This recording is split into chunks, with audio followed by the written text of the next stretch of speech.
Welcome your hosts, Caddy Frank and Aaron Fitzgerald, as they lead discussions about substance use disorder and the journey to recovery. You're listening to Redefining Recovery, a recovery revolution.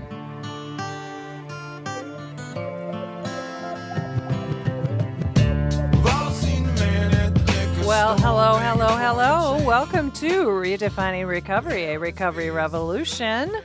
I am delighted to be here with a lovely Wendy Hack. She is with Minnesota Recovery Connection, and wowza, she's never been on the radio before, so we get to do this.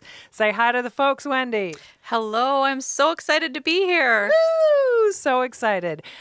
Before we get to our What's Right With You, I want to make sure that we say a special thanks to our generous funders, including the Patrick and Amy Butler Foundation, Otto Bremer Trust, the Sewer Family Foundation, the Hardenberg Foundation, along with our many founders, foundations and corporate and individual contributors to Minnesota Recovery Connection. We literally cannot do this without you. So that's one of the reasons why Wendy is here. She gets to talk about that stuff. But what we like to do, Wendy, is we like to start off the show with, what is right with you, my friend? Well, I would say what is right with me is that I 2 months ago was able to join Minnesota Recovery Connection, and I am so thrilled to be a part of it. Nice. Well, we are so glad to have you. So now you can ask me that same question. Well, what's right with you, Caddy? What's right with me, Wendy, is, let's see, I get to see a new face. Our show still talks about Erin Fitzgerald, and she has moved on to a new adventure, and she's going to be holding the recovery community in her heart. So I'm sending good vibes out to her. She's doing some traveling before she makes her big move to Puerto Rico. No, can't remember. One of those beautiful places down there. But what I'm really happy about is that I get to be here with new faces, and I get to experience this as the dream that's always come true for me, to talk to people on the radio. And it's just a great day. It's a beautiful fall day out there, so super grateful that we're here.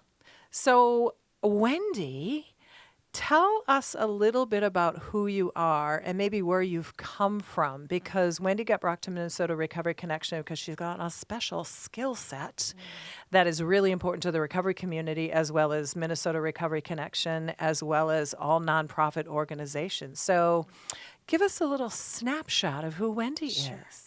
Well, I am a woman in long-term recovery. I've been in recovery for 28 years. And a little bit about my vocational journey. I graduated with a bachelor's in English back in 2011.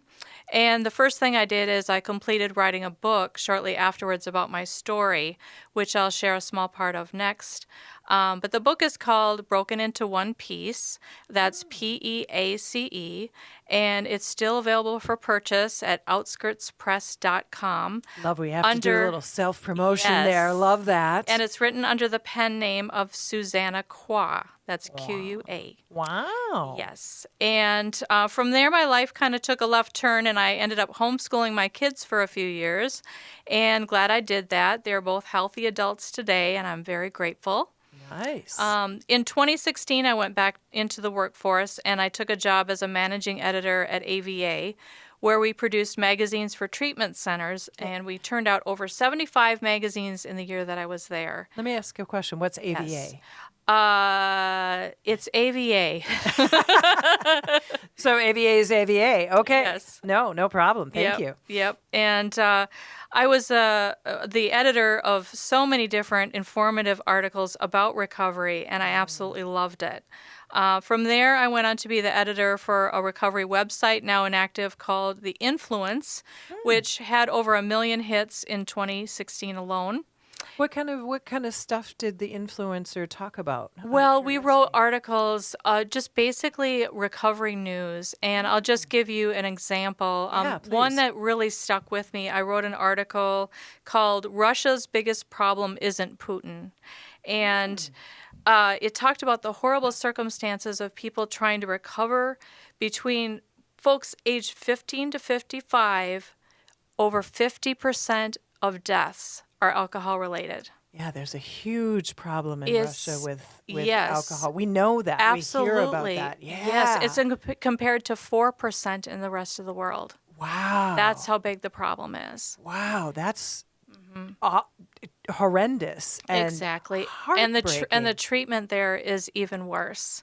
They basically you are cut off from all contact, and they basically shame you, and they put your name on a list so that any job, any employer, it's a public record that you've been in treatment. Oh, And so who wants to go to that? yeah. I mean, talk about stigma. I mean, that's Exactly. just literally putting a target on your back. Exactly. And that's their best effort at recovery. So it's a really Wow. bad situation. So after that job, I did editing work for Hazelden for a few years. And then the George Floyd homicide happened. And I really felt like I wanted to somehow, some way, be a part of helping that community. So I just prayed that there would be an opportunity. And I had a friend call me about a week later and told me about this new nonprofit that she was starting called the Minnesota Cooperative Conflict Collaborative. Okay, now that's a mouthful of an It organization. really is, and that's why we usually went by M3C, which is a lot easier to say. MC3, I like Yeah. that. And so I'm grateful to have worked there for many reasons. It gave me an education on how nonprofits work, but it especially gave me an education on how to be a better human. Wow. We held weekly community conversations that we called jazz sessions. What was the jazz session like? What did that look like? Well, it just varied from week to week, but generally there was always community elders of some kind or another on there. And we learned about everything from white privilege to what does racism look like and feel like, to substance use, to court rulings, to mass shootings. And it was raw, and oftentimes it was very humbling. Wow. There was an experience that I had where I wanted to just go down and be around the trial of Derek Chauvin and just be there as a support to the community. And an African-American gentleman said to me, "What are you going to do? You're a white woman from the suburbs. What do you have to say?" Wow. And so I changed my approach, and all I did was I brought down a bunch of Cliff Bars and just said thank you. Because really that's all I could say. You know, Wow. he said there's people there that are like, well, my cousin was killed in a shooting, last year and died. How are you going to relate to that? So I learned a lot about myself there. My boss ended up getting a terrific position at the University of Minnesota. So we decided to close up shop. So I began praying for what my next step should be. And an LADC friend of mine, who he suggested that I check out the Minnesota Recovery Connection, that he had heard great things about it, and that everyone who worked there seemed to be really happy.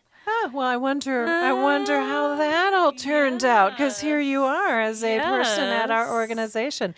So I'm curious, what did that person say about Minnesota Recovery Connection? What was their take on it at that point? Well, one of the things that he said is that there were positions where you didn't have to go back to school to become an LADC, Yeah. but could still work with people in recovery. And that appealed to me greatly because of what I was doing like on the side during this whole time. So in the last 25 years in my private life, I had led a lot of faith-based recovery groups. I had been involved in the 12-step community for many, many years. I had done workshops around the Twin Cities on substance use disorder, sexual trauma, and mental illness. Wow. In 2020, I was a speaker at the International Stronger Conference on substance use addiction, and that was amazing because it was translated into several languages. So lots of people around the world had access to that information that they could find helpful. Wow. Well, Wendy, you have a huge experience in the recovery community. And I think what's so interesting about that is that with 28 years in recovery and you've expanded and explored a lot of different things, I can hardly wait to hear the story that goes behind that. So we're going to take a first break, and then when we come back, Wendy's going to just kind of unfold in front of us some of her personal story and her journey to recovery. So thank you for listening to Redefining Recovery, a Recovery Revolution. We will return. Thank you. The hair on his face is dirty, dreadlocked in for the main. He asked a man for what he could spare with shame in his eye.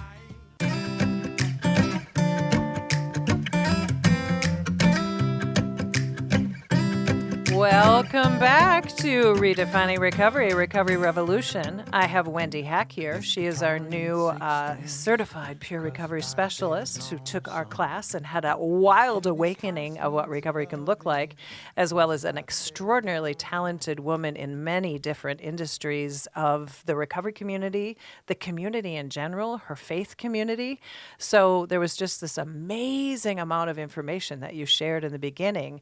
So what I want to do is I want to kind of, when we're talking about recovery, we're talking about everybody's recovery journey is different, right? Mm-hmm. I mean, it's like it's all over the place. And you and I share the fact that we're women that have lived on the planet for a while. I call it mature. Mm-hmm. And that when you have a long time recovery, there's some real interesting things that come with that. We can like sort of filter out to a lot of different spaces and places.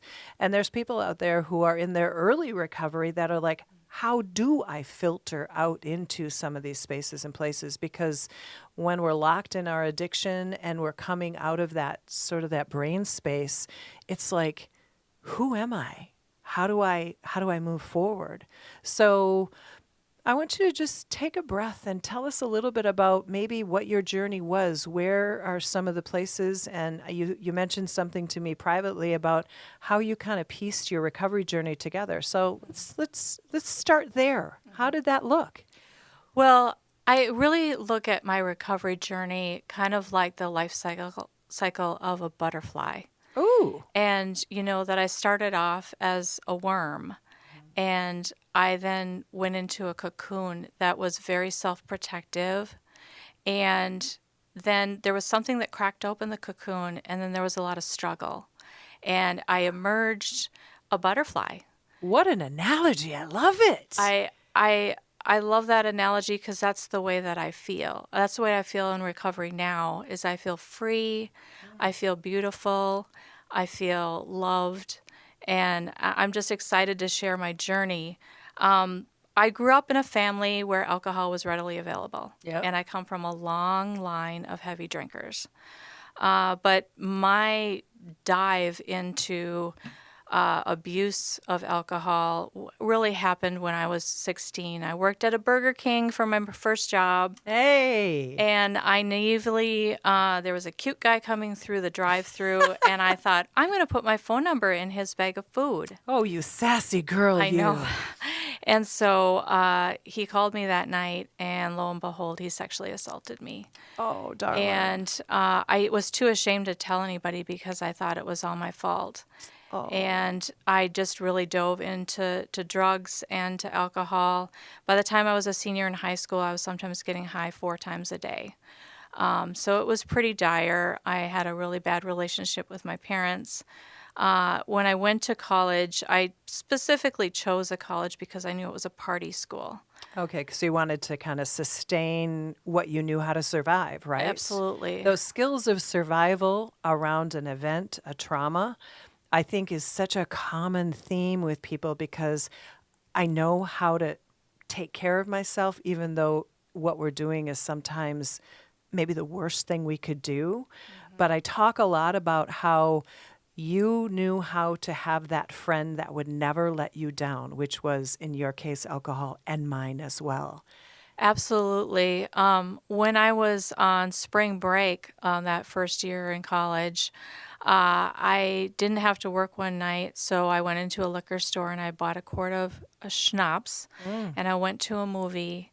I remember stumbling out of the movie to my car. Oh. I had drank most of the quart. Wow. And I drove around rip-roaring drunk. I crashed into a snowbank, and I got out and laid in the snow, and 4 men brought me into their home. I was listed as a fugitive. The police were out looking for me because I left the keys in the ignition and there was still a little liquor sprayed all over the inside of the car. Oh, my goodness, girl. The men lied to the police when they came to the door, And then after the police left, they took turns raping me as I went in and out of consciousness. Oh, Wendy, I'm so And sorry. yeah, it was hard. And a lot of people say, well, is that when you hit bottom? And absolutely not, because I saw alcohol as a friend Yeah. getting me through the pain of my life. I didn't see that alcohol was causing all the pain in my life. And that's a fundamental difference. Oh, my goodness. Oh, And then from there, I kept on drinking. I kept on using. In the following summer, I had an experience with an ex-boyfriend. He was an ex because my best friend slept with him. So that was heartbreaking and obviously broke a lot of trust with my best friend.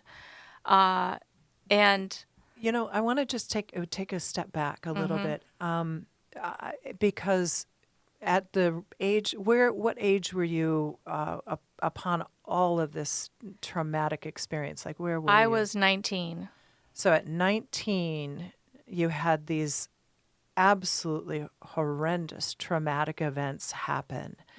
And you would not be alone at that age of people who had events like this happening. And so what I want to sort of expand upon a little bit is that if people understand that when an individual has traumatic experiences, either like what you described, which are absolutely they're so great, I don't have words for it, but there are other people who have traumatic experiences, and what we do is we don't talk about them. We Right. bury them. And when we bury them, somehow the only way that we can survive is to lean on something that we know what the result will be, which is the pain sort of subsides, goes away. But as you said, you think it's your rescue, but it actually is your enemy in a sense. Yes. And I just want people, because when I look at you and I see your beautiful eyes and I see there's this pain that in just recanting that story, people out there that are the families and the friends and the acquaintances of people that are utilizing their chemicals, whatever they are, remember, it's not that person in that moment in time. It's maybe what happened to them. And I think that's one of the key components of a question that we ask people when we do our training is not, what's wrong with you, Wendy? The question is, what happened to you, Wendy? And that brought you to this point. Yeah, absolutely. Like when I've been working with women over the last 25 years, one of the first questions that I ask them is, do you have any kind of sexual trauma in your past? Yeah. 99% of the women say yes. Yeah.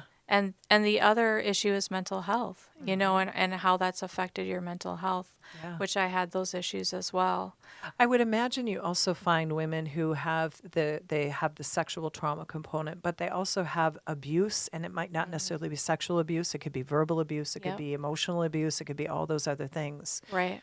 Wow, because sometimes they sort of swim in the same soup, I would imagine, because there's a control element of it. Please continue. Sure. Thank you.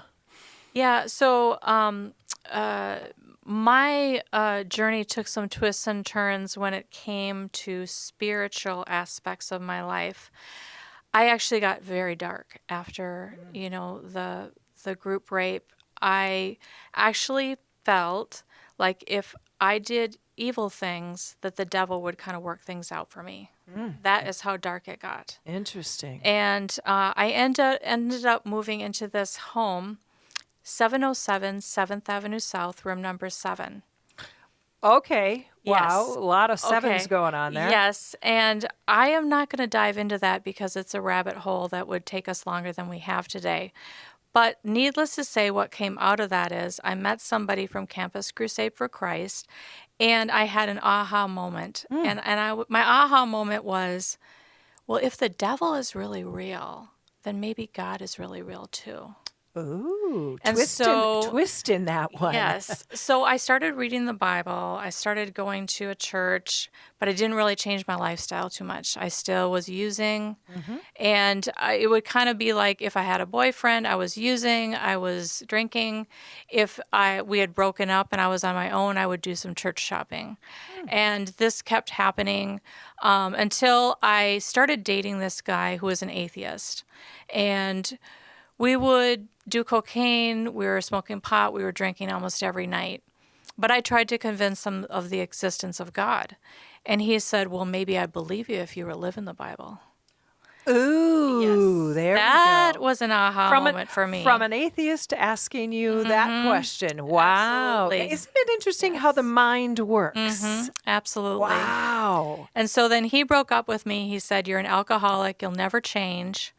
And I said, I know I can't change myself, but I believe that God will change me.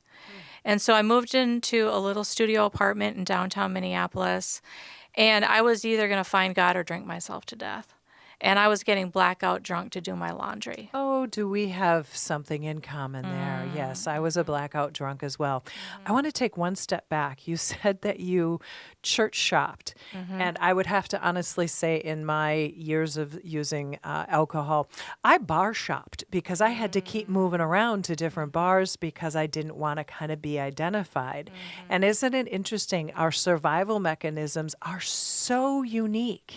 But isn't that interesting that you church shopped and you were trying to find some pathway for yourself, weren't you? Right, absolutely. Wow. And what I ended up doing is one night I spread my Bible out on the floor. I got down on my hands and knees and I begged God and I said, if there's anyone in this city who is really living by the Bible, please let me meet them and I will do anything, even become a geek.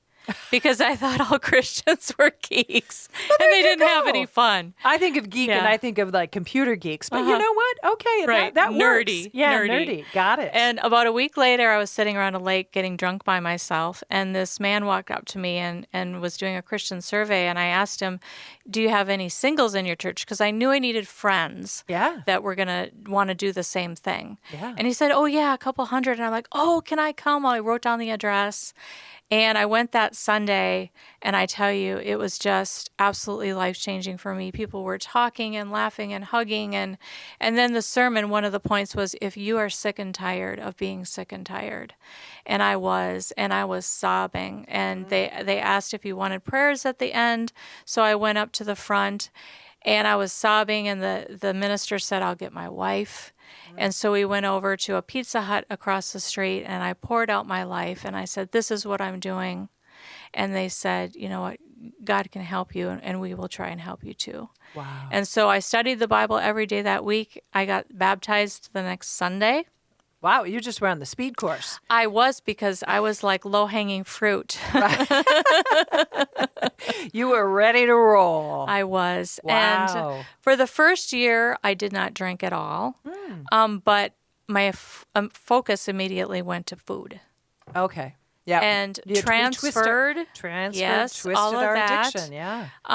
But a year later, I was at my parents' 25th wedding anniversary, and I was emceeing it. So I was a little nervous. I was under pressure. There was over 100 people there. And I was like, well, it's a special occasion, so I can drink alcohol. And so I was drinking my wine cooler in the kitchen where no one could see me. Yeah, because you wouldn't want to show anybody that you were actually drinking because you were living this clean life and doing everything right, right? Yes. So then after that, I decided that because I was a Christian, I could be a social drinker now. And so I allowed myself drinks on dates and at holidays.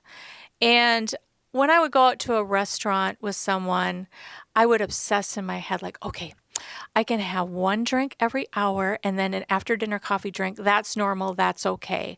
Not realizing that social drinkers really do not think that way. Yeah. I mean, it's so interesting because I think when we are in still healing and you were sort of you had gone for a long time and then you kind of gave yourself permission. I call it going back and just test driving that substance, whatever it is. We can rationalize anything. But your point is that normal people don't think about what they can drink. Exactly. Wow. It always baffled me, like, how can you order half a glass of wine or a glass of wine and leave half of it at the table when you're done? What I'm is like, that? why wouldn't you slam the whole thing? Why waste that good wine? you know? Oh, you are just reading my mind, but Wendy, oh my gosh. I remember back in the day, I'd be at some family function and there would be half glasses of wine, and I'd love to just toddle around the room and just say, oh, well, I'll just finish that. And then, or go someplace else and have another cocktail someplace, because I didn't understand that there was an off button. There was no off switch. Right. When you turned on that switch, it was on. And understanding that some people can turn it off absolutely mystified me. Right. My desire to be a social drinker, it made me absolutely miserable. Yeah. I felt like there was somebody constantly tapping me on the shoulder saying, you know, you want another one. And I heard a great example of this when I did get into recovery. This man was on a boat and a woman came and offered him a glass of champagne. And he said, no, I'd like a bottle of champagne. And she said, well, you can't have a bottle of champagne. And he said, well, I'm kind of messing with you. He said, but a glass of champagne, all that's going to do is frustrate me, because that's not what I want. Right? What I want is the bottle. Yeah. Ooh. Yeah. And that resonated with me for sure. That brings me to a story about a very good friend who was on a boat, and he was living his recovery, and he went into the kitchen part of the boat, and there was a vodka bottle sitting there, and the boat was rocking, and the vodka bottle sort of rolled back and forth on this part of the kitchen boat, and it went tink against the wall and tink against the sink and tink against the wall. And he couldn't take it, so he had a cocktail, and he blacked out that whole night and was told what happened the next day. And he said, yeah, I drank last night. And they're like, did you? Because they didn't know, because he was that kind of person. But it's like, one is never enough if you're somebody who is still struggling with that substance. So anybody who thinks that an alcoholic, somebody who identifies as an alcoholic, or a person who has a substance use disorder, one is too many. Because one is never enough. Exactly. To your point. Yeah. Exactly. So what ended up happening, I had gone out to Syracuse on a mission team to help a church get started, and I ended up dating a man who was fresh off of crack. Oh. And those are the kind of people that I was drawn to. And because we understand one another. Exactly. And he started becoming more and more dependent on me. And in an unhealthy way. Certainly. And so we heard about this program out of New York City. It was a chemical recovery program. And I thought, oh, wouldn't that be a great thing for him? You know, and not looking in the mirror at all at that point. Exactly. Anyway, he ended up relapsing. He left the church. I was heartbroken. But at that point, then I started thinking, I wonder if this would be a good program for me. Wow. And I asked a good friend, and she said, absolutely. And I was trying to make a decision between New York and LA. I was having a hard time making that decision. I said, I just don't trust myself. And she said, why would you? You lie to everybody. And I said, well, what do you mean? Wow. And she said, well, to this person, you're 30% open. To this person, you're 50% open. To this person, you're 80% open. She said, you're like a walking chameleon. And it was true. It was true. That was my character. And I knew how to do that because of my substance use behaviors.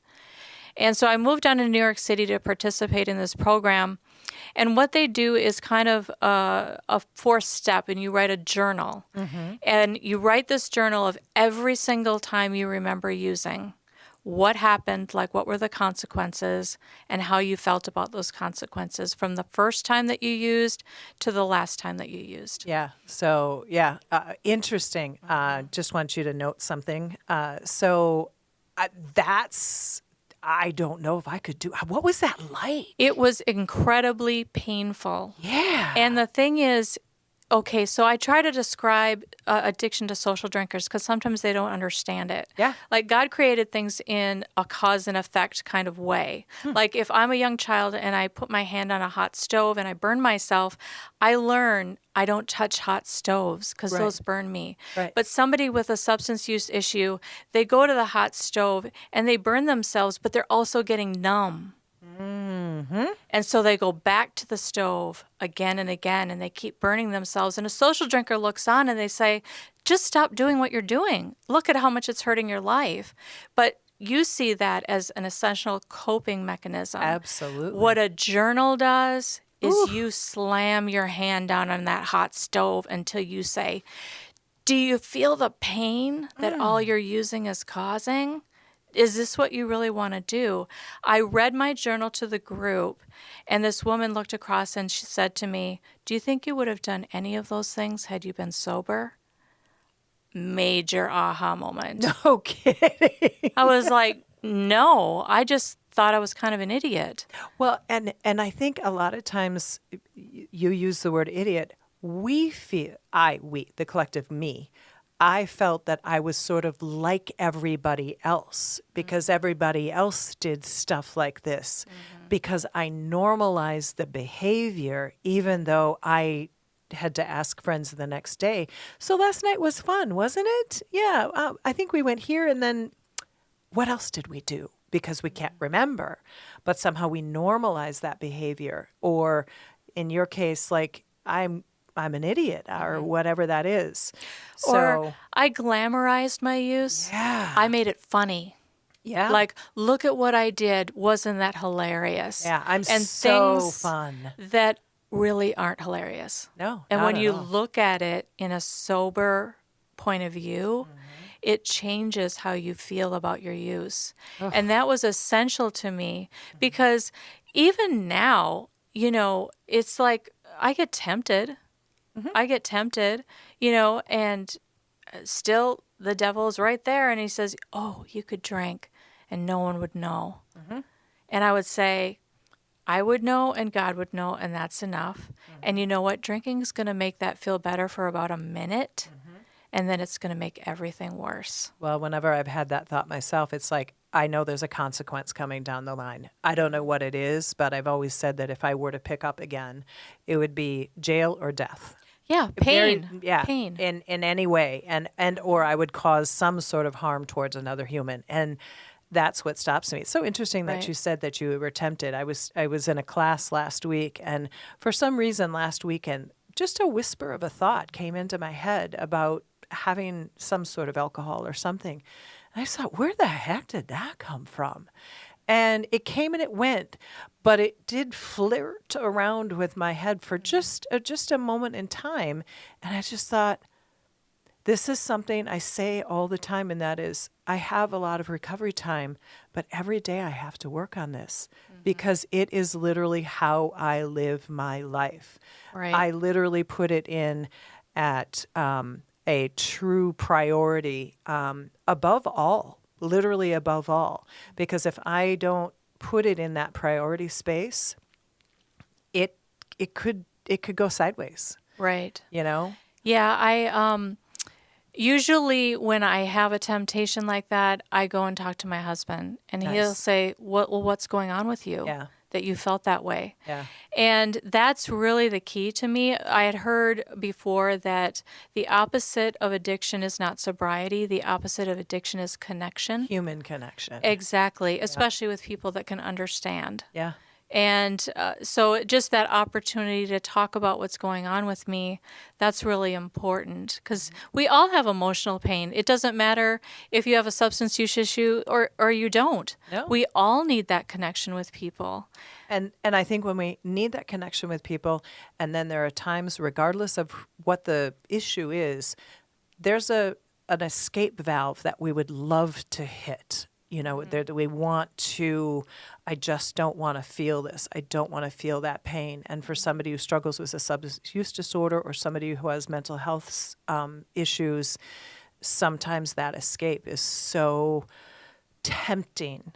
But then to your point, talking to someone, whatever that is, you said something earlier about you wanted to build your community because your community, we had sort of abused them or we used them, or they were people that I still am very good friends with a lot of people from the past, but I needed to develop some healthy, not even healthier, just different relationships with people who got me. They saw me back in the day and they saw my pain and the pain that I presented to them. But sometimes we have to develop, like you did, a new community with people who could see you from a different light. It's amazing because There's so many people that I know that are in my life now, and just the wonderful, beautiful recovery life that I've been able to have. A great marriage of 25 years, two awesome sons, Oh. and they have a hard time believing that I had substance use disorder. But I tell you this, there are drug dealers out there who would have a hard time believing that I was ever going to get sober. Oh, absolutely. I mean, it's amazing. Jeez. Sometimes it's interesting when you work with somebody and you talk to someone whether there's similarities in our stories. And yeah, that is very true. I'm sure some people thought there's no way Katie's ever going to come out of this. Well, we're about ready to head into our next break. And I just want, Wendy, you've just unfolded so much in front of me. So I can hardly wait for more. So thank you for listening to Redefining Recovery, Recovery Revolution on AM 950. And we will be back shortly. Thank you. This guitar needs 6 strings, 'cause without it there's no song. And this house needs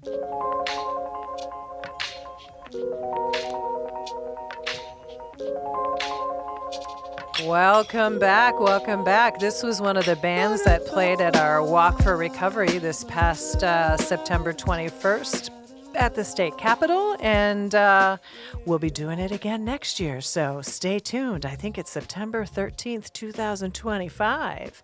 But we have just heard an amazing life story, recovery, rejuvenation, finding oneself with Miss Wendy. And one of the things you previously said was my partner, who I've been with for 20 years, can't really imagine me as somebody who drank. And when you said that, I was just like, I could totally feel that.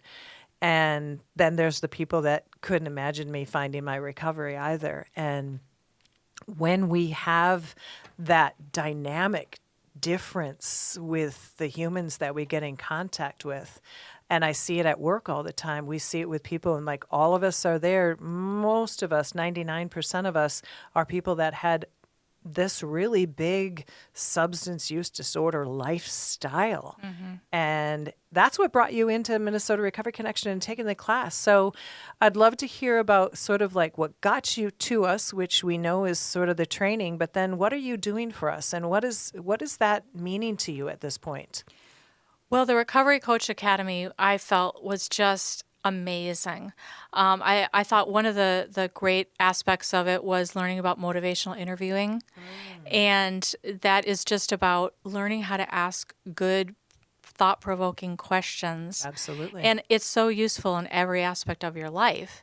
And I got the opportunity to sit down with Minnesota Recovery Connection's executive director over lunch, and I was kind of just telling her about some of my experiences in the recovery community and 12-step work and the workshops I've done and all of that, and the writing that I've done. You know, I've done a lot of articles on recovery and just done a lot of writing and editing.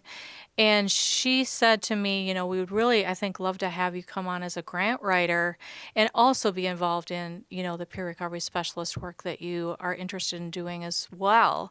So it was just a wonderful fit, and I'm super excited about it.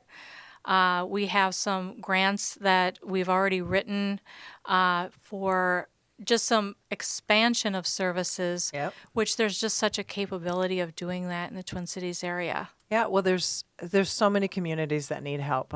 When we were coming into this conversation today, we were talking about the idea is that there's so many communities that need help, but it's so hard for some communities to reach out. Sometimes there's language barriers, sometimes there's cultural barriers, sometimes there's just plain old fear and shame that are going on. And so bringing you on to Minnesota Recovery Connection with all of your vast experience in different spaces and places and communities and conversations, it's just like this perfect little match. And I got to see you in class just thrive in the peer recovery specialist training. So talk a little bit about what funding for a nonprofit organization is really how we survive. Absolutely. It's the nuts and bolts. It's the behind the scenes work. and it's so necessary. Working for a nonprofit for 4 years, I was like, I love these ideas. I love, the creativity. I love just the idea of helping the community. But how are we going to pay for this? Because that's just a reality. And it's just finding those perfect fit grants. It's searching it out. It's writing things in such a way that yes, we can meet these needs. And it's a balancing act for sure. But we also rely on the funding of good people like yourselves that are going to contribute to what Minnesota Recovery Connection is doing. I think one thing that I wanted to point out, and I talked to Katty about on the way over here, is that I have been in recovery for 28 years. I had never heard of peer recovery specialist work. That is something that I want to do everything I can to spread the word, because one of the things that I loved about the training is that there are so many pathways that lead to recovery. There's not a one-size-fits-all, like you have to do things in a certain way. And I think that Minnesota Recovery Connection really supports that and respects that. I've been in the 12-step world for a long time, and you can run into some pretty dogmatic people that feel like you have to do recovery the way I do recovery, otherwise yours is not going to work. Right. And I mean, what small sort of space that place holds, and a small, I was going to say a small mindset, but that's not true. There's a lot of awesome and incredible people in the 12-step program, but it is one particular pathway, and it is written into our vision and mission at Minnesota Recovery Connection that we honor all pathways, and every pathway has validity in every way.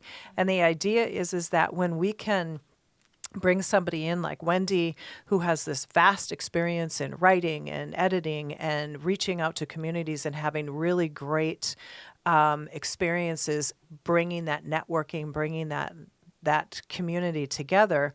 That's what Minnesota Recovery Connection is all about. We call ourselves the best hidden secret in the world, but there are also all kinds of other recovery community organizations all around the state of Minnesota, but we're all nonprofit, and so our reach has a limit if we don't have the resources to do that, because just so y'all know, money doesn't grow on trees. It's one of those things that we have to explain to people all the time. We can't just deliver services and deliver ideas without having some way to employ the people who have lived experience in recovery I can say to Wendy, you know what? We got a lot in common. And that doesn't happen to everybody. And I think that's what you just hit on. It's this lived experience and peer recovery perspective that changes everything. Well, and I think one of the reasons why my friend who's the LIDC said that everybody they encountered that worked at the Minnesota Recovery Connection was happy, I will tell you that when you are working with other people who all have come from a recovery background, you automatically have this connection with them. You have a deeper level of understanding, love, respect, and joy because everybody is living in recovery now. And just being able to be a part of that, it's like a family. Yeah. And I love it. Yeah. Well, and I think the thing is that it's not always happy roses and butterflies and unicorns at any workplace. But when somebody is having a day, a moment in time, we've all in some way, shape, or form had that same feeling of being down or being upset or being frustrated. And we say, okay, now what do we do about it? Versus go get your stuff together. Come on, get over it. Get over it. We don't get over being a person that struggled with substance use disorder. My alcoholism, I didn't just get over. I had to work on. Right. And so in a place like our environment or other recovery environments, we have this common understanding that it can get better, and being okay is okay. Being great, super awesome. Ain't that fabulous? But that's not the reality of life. And one of the things that was said every single day during the Recovery Coach Academy training was self-care, self-care, self-care. And I love that because even now it's so easy for me to just, I'm doing this, I'm doing this, I'm doing this, I'm doing this for other people. And then you end up depleted, and then you're more tempted. Yeah. Or you just don't give a hoot about anybody or anything. Right. And when we lose, crash and burn, and we can crash and burn and not use, but we can crash and burn and be absolutely useless for the people that we love the most. You know, and that's where we come from. We want to give our best to people. We want to give a recovery perspective. You know, and I'm just so delighted that you were here with us today. So, Wendy, thank you.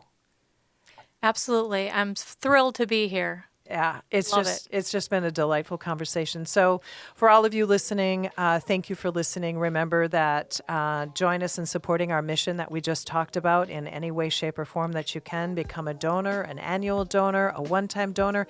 Hey, how about volunteer at Minnesota Recovery Connection? We've got opportunities for people to, like Wendy said, we need to build community around recovery. So thank you for listening to Redefining Recovery, a Recovery Revolution. Have a great day.